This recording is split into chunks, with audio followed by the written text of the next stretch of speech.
Namaskar everyone. Now economics projects.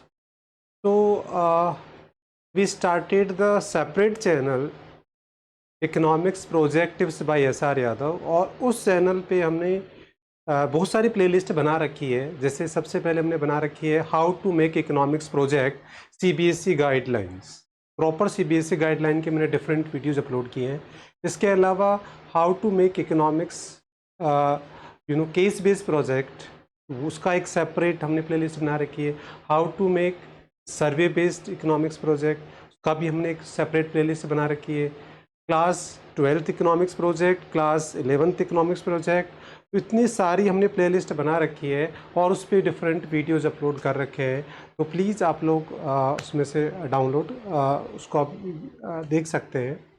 इसके अलावा अगर आपको इन सारे वीडियो की PDF फाइल चाहिए तो आप प्ले स्टोर से हमारा ऐप डाउनलोड कर सकते हैं, that is growth rate and institute of economics.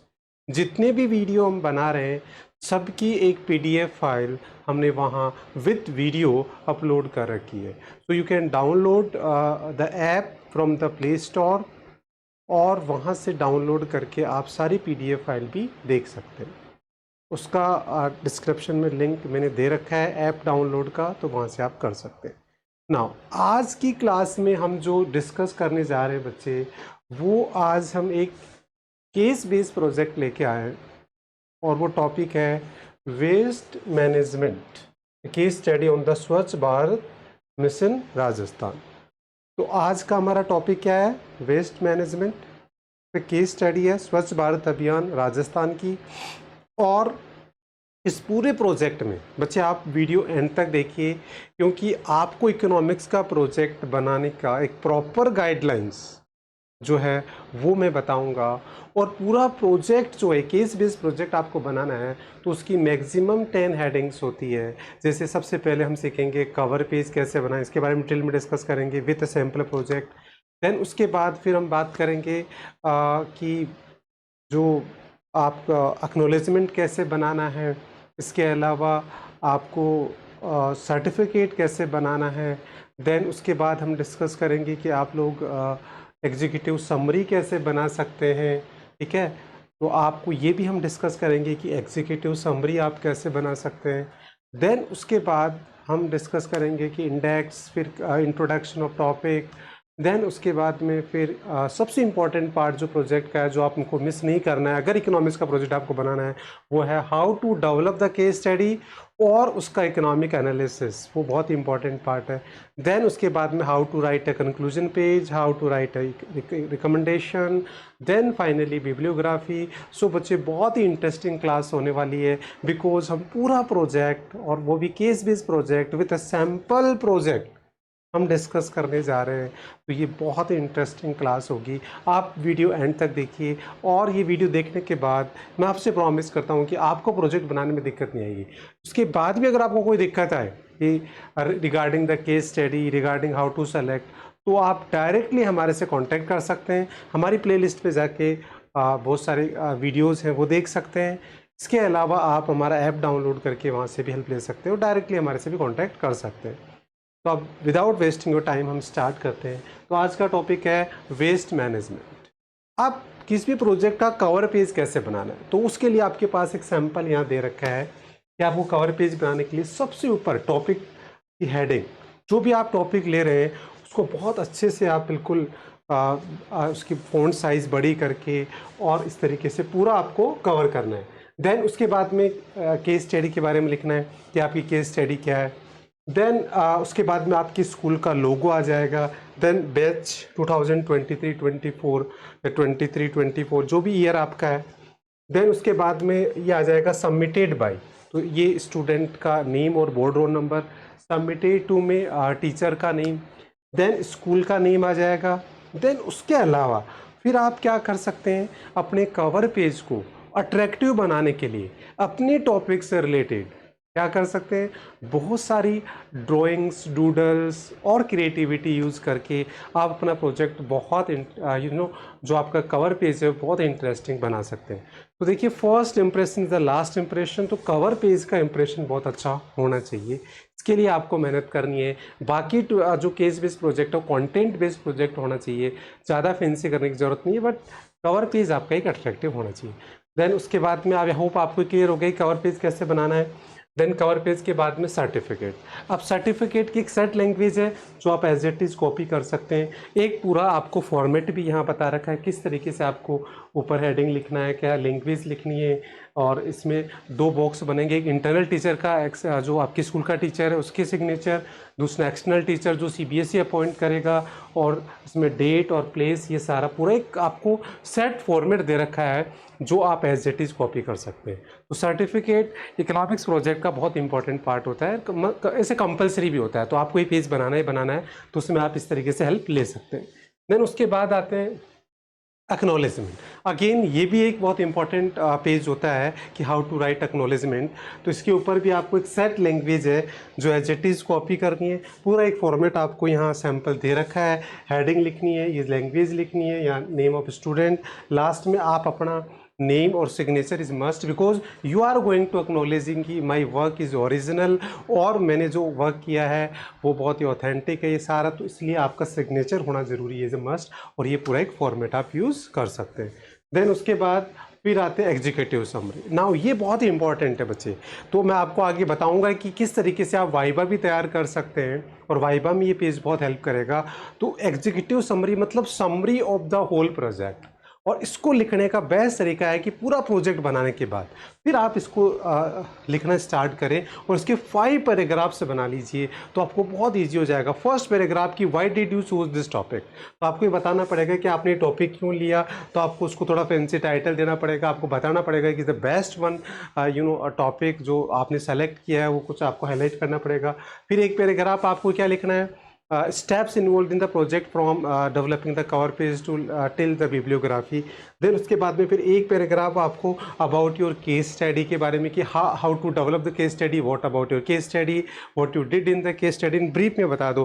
फिर एक पैराग्राफ आपको क्या लिखना है, अबाउट योर कंक्लूजन, और लास्ट पैराग्राफ आपको लिखना है रिकमेंडेशन। तो 5 पैराग्राफ में आप पूरी एग्जीक्यूटिव समरी तैयार करके summary of the whole project जो आपके लिए बहुत इंपॉर्टेंट होगी, जो आपके कॉन्फिडेंस को भी क्या करेगी, बूस्ट करेगी। तो आई होप ये आप इस तरीके से बना सकते हैं। और भी कोई हेल्प की ज़रूरत है तो आप कांटेक्ट भी कर सकते हैं। देन उसके बाद में इंडेक्स, ये सबको पता है कैसे बनाना है। देन उसके बाद में आता है इंट्रोडक्शन ऑफ टॉपिक। अब इंट्रोडक्शन ऑफ जो टॉपिक है बच्चे, वो आपके देखो जो टॉपिक सिलेक्शन होते हैं वो 2 तरीके से होते हैं, या तो आप क्या लेते हो अपना सिलेबस बेस्ड टॉपिक लेते हो, या फिर आप कोई करंट इश्यूज़ का। तो सिलेबस का लेंगे तो आप बुक से सारा एज इट इज़ कॉपी करेंगे, कोई भी करंट इश्यूज़ ले रहे हैं तो उसका सारा जो इंट्रोडक्शन है वो आप गूगल से और जो भी आपके ऑनलाइन सोर्सेज हैं वहाँ सबसे लेंगे। तो ये पूरा एक इंट्रोडक्शन आपको लिखना होता है। तो इसके बहुत सारे पेज, अब ठीक नंबर ऑफ पेजेस कितने होने चाहिए ये डिपेंड करता है कि आपकी केस स्टडी, देखो 10 पेजेस दोनों के होने चाहिए। अगर आपकी केस स्टडी के पेज कम हो रहे हैं तो इसको आप बढ़ा सकते हो, वहाँ अगर पेजेस ज़्यादा हो गए तो आप इसको कम कर सकते हो। तो इस तरीके से आप फ्लेक्सिबल रखिए।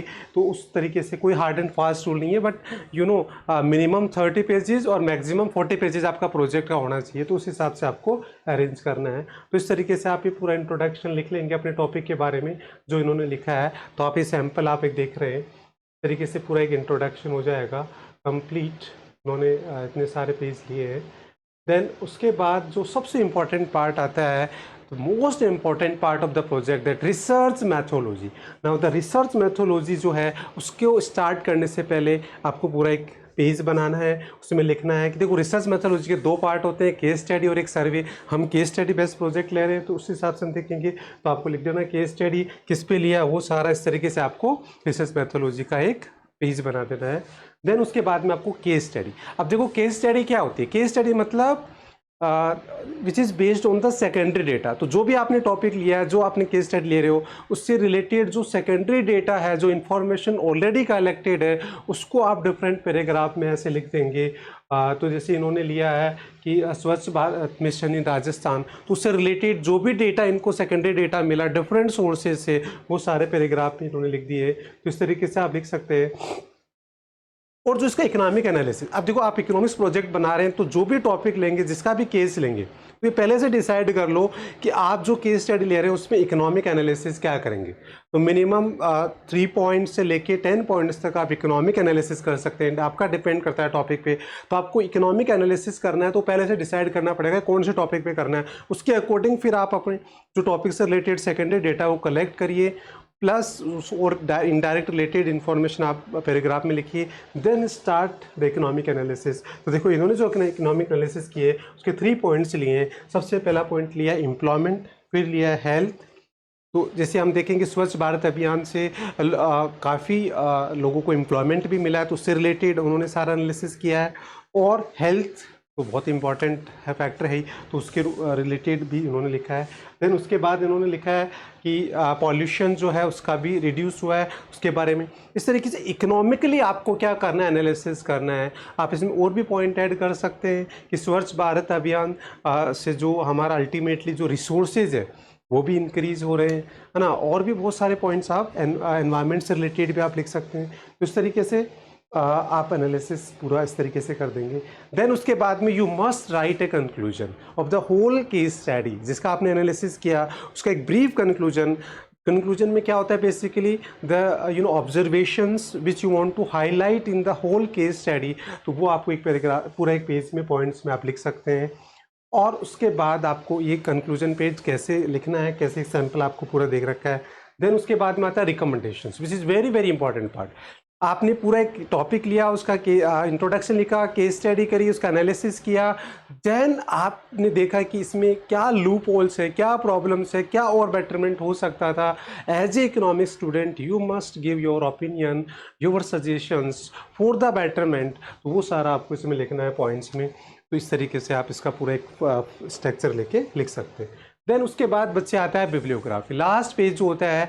तो आपका जो प्रोजेक्ट है बच्चे वो सेकेंडरी डेटा ऑफ इंफॉर्मेशन है, तो इसलिए आपने कौन कौन से ऑथेंटिक जो सोर्सेज है सेकेंडरी वो यूज़ किए हैं वो आपको यहाँ मेंशन करना होता है, जिससे हमें आप पता होता है कि आपका प्रोजेक्ट कितना ऑथेंटिक है, कहाँ से आपने कौन सी रिलायबल डेटा सोर्सेज से आपने लिया। तो ये भी एक बहुत इंपॉर्टेंट होता है कि आपकी प्रोजेक्ट की एक ऑथेंसिटी को क्रिएट करता है। तो इस तरीके से आप पूरा एक प्रोजेक्ट कंप्लीट तैयार कर सकते हैं। तो आज की क्लास में बच्चे हमने डिस्कस किया कि how to make case based economics project, और उसके लिए हमने एक टॉपिक पे डिस्कस किया है कि वेस्ट मैनेजमेंट। तो कोई भी टॉपिक लेके आप एक प्रोजेक्ट कैसे बना सकते हैं, उसके लिए हमने पूरा सैम्पल प्रोजेक्ट लिया ना। अब लास्ट में अगर हम वाइवा की बात करें तो बच्चे आपका जो वाइवा होता है वो टोटली क्या होता है, as per the CBSE guidelines वो आपके प्रोजेक्ट बेस्ड होता है। तो इसलिए जब आप एग्जीक्यूटिव समरी लिखेंगे 5 पैराग्राफ में मैंने बताया कैसे लिखेंगे, अगर वो आपने ढंग से लिखी है तो आपका वाइवा 100% सही जाएगा, क्योंकि आपको एक कॉन्फिडेंस बूस्ट हो जाएगा कि आप 2 मिनट तक नॉन स्टॉप आप अपने प्रोजेक्ट के बारे में बोल सकते हैं। दूसरा, जो भी प्रोजेक्ट में हमने लिखा है line to line any kind of data, मतलब जो भी कुछ आप लिख रहे हो ना वो सोच समझ के लिखना है, because you able to explain.